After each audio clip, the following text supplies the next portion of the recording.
Hey everyone, Aaron Von Lupton here, music editor for RUE Morgue magazine. And today on Listen to My Nightmare, we're doing another Zoom episode, and we've got none other than DANI FILTH from the world famous Cradle of Filth. They have a brand new album, The Screaming of the Valkyries, and he's going to be talking to us all about that. So, DANI, how you doing? I'm very well, thank you. That's great, man. That's great. So I love this title, The Screaming of the Valkyries. This is great.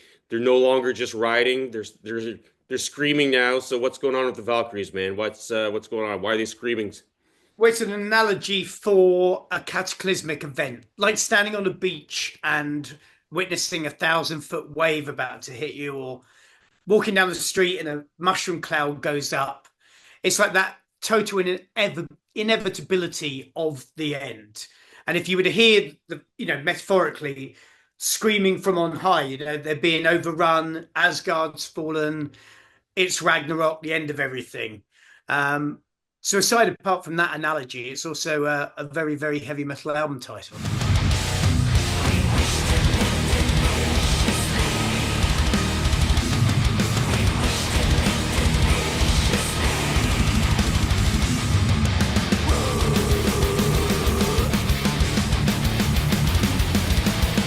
The big track off this one, of course, is the To Live Deliciously. And I saw the video that just came out. Obviously, when you hear this title as a horror fan, you're thinking The Witch. Everyone's going to be familiar with this. So is that what you were thinking of when you wrote it? I wasn't particularly thinking of that. I mean, the witch actually looks like where I live, to be honest. And most of the founding fathers, uh, the pilgrims, came from this area of England anyway, this rife with witchcraft. But no, I mean, well, the title, yes, but the actual analogy and the meaning, it's about just enjoying this life, reveling in whatever, takes your fancy. Obviously, with a modicum of respect for everybody else, but to indulge and darken and desire. And I think there's been a lot of gloomy predictions and I mean the world at present that inspired the album title actually, just the fact that we are inevitably hurtling towards the last seconds on the doomsday clock. um that's obviously where that came from. So in total retrospect for that, it was like we're living in a golden age, of bountiful pleasures, and it's about indulging every day in that and to live deliciously.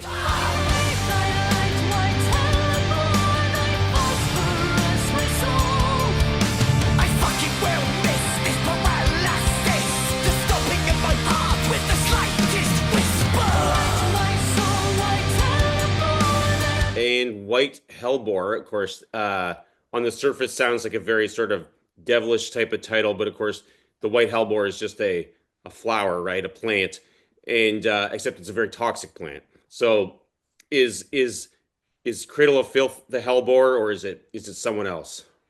It's again a metaphor or analogy for a strong person, someone, a lover, a friend.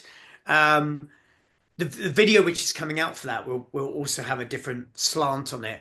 But the white hellebore in itself was a plant that was used in witchcraft, has very sort of sinister connotations as well. Believed at some point by some philosophers that it was indeed the drug that was used to kill Alexander the Great. Promotes madness and hallucinations, and that. But it's also a stalwart plant because it flowers in the winter and that sort of brightens it. It's like one of the first flowers of spring. Hmm. So it's perennial, it's steadfast, it's strong, it has magical connotations. You scrape beneath the surface, it's kind of morbid as well. There's all these attributes that just served as a good title for this person. And when you read the lyrics, I always leave it up to or write it in a way that it can be translated into whatever the viewer wants. I do hate discussing my lyricism. One of the reasons why I actually have always really liked Cradle of Filth is because it always appeals to my other side of me, which is the academic librarian side of me, which is what I do at a RUE morgue. And you guys are you're very literate, you're very academic with everything that you delve into. The track Non Omnis Moriar, which is Latin for "Not all of me will die," that gets back to uh, the Roman poet Horace, right? His poetical testament, which is, I guess, is a poem that you eulogize for yourself, or a eulogy that you write for yourself, right? Yeah, but this is for someone else. This is basically saying to a loved one, um, yeah, I'm passing now, but we have a bond that's very strong that will survive the grave. And I don't know what's lying beyond there. No one does. No religion has ever proven the existence of the afterlife. But there'll be something there, and I'll find you there. It'll be our Avalon.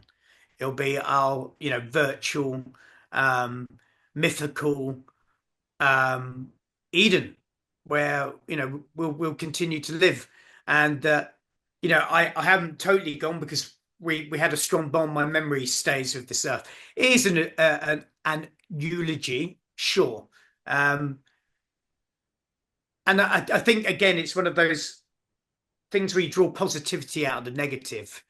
Everybody knows to get to that age now where people around me, there are people dying, and it's sad, but life goes on and you deal with it.